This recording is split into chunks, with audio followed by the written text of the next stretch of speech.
Have you ever wondered why perfectly decent people just like us, can sometimes do cruel or, well, just irrational things when they're in a group? It's a really deep and honestly kind of unsettling question about who we are. So today, we're going to pull back the curtain on these powerful, often invisible forces, obedience and compliance, and see how they can lead good people to do some truly surprising things. All right, to really get a feel for how this works, I want you to step into a situation with me. It's a bit intense, I'll admit, but trust me, it is the absolute key to understanding everything that follows. So, I want you to really think about this for a second. If it came down to it, and your own conscience was screaming at you to stop, but an authority figure was telling you to keep going, which voice would you listen to? Which one wins? Okay, so picture this. You're in a lab at Yale. There's a researcher there, very official looking in a gray lab coat, holding a clipboard. He explains your job. There's a man in the next room, and every time he gets a question wrong, you have to give him an electric shock. Now, it starts off small, but with every single mistake, that voltage, it just keeps climbing. And then you get to 150 volts, and you hear it, a shout from the other room. It's a desperate plea. The man you're shocking is in obvious pain, and every fiber of your being is telling you this is wrong. You have to stop.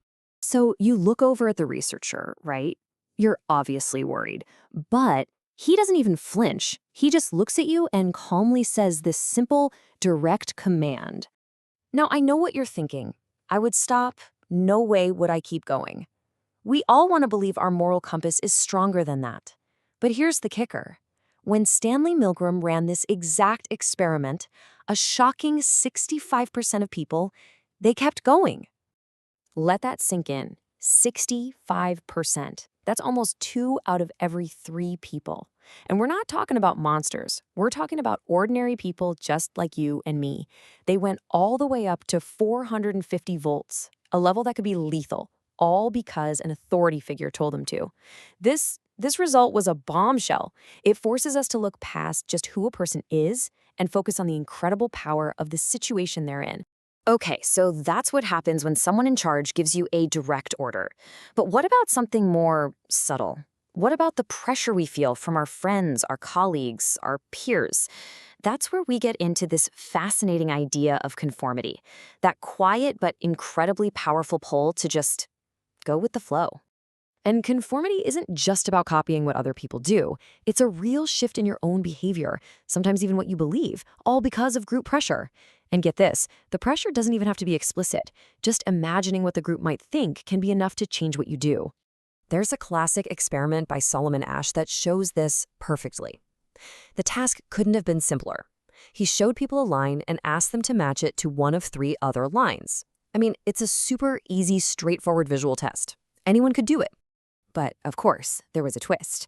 You're sitting in a room with a bunch of other people who, unbeknownst to you, are all in on the experiment.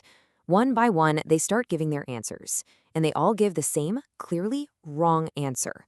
You can literally see with your own 2 eyes what the correct match is, but everyone else in the room is saying something different. So, what do? Well, the results are pretty wild.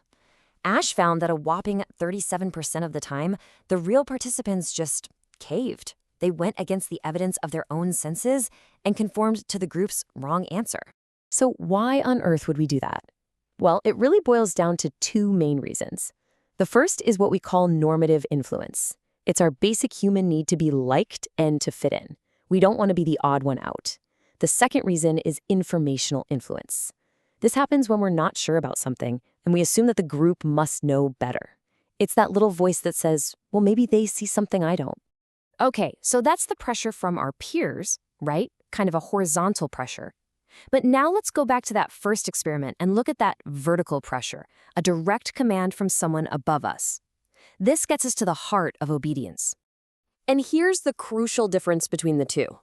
Conformity is pressure from people on your same level, but obedience, that's about your response to an order from someone you see as an authority figure. To explain this, Milgram came up with a really powerful idea called the agent state. Think of it like this. In this state of mind, you stop seeing yourself as the one making the decisions. You become an agent for someone else, just an instrument carrying out their wishes. And what that does is it diffuses responsibility. Suddenly, you can do things you'd never normally do because you feel like the person in charge is the one who's ultimately responsible, not you. So, what flips that switch? What puts us into this agentic state? A lot of the time, it's just symbols of authority that trigger an almost automatic response. We're just so conditioned to respond to things like a fancy title or a uniform that we stop thinking critically about what we're actually being asked to do. And there was this one experiment that shows this perfectly.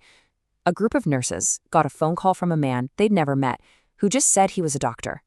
He then ordered them to give a patient a dose of a drug that was clearly dangerous, way over the safe limit. And the result? 21 out of 22 nurses were about to do it.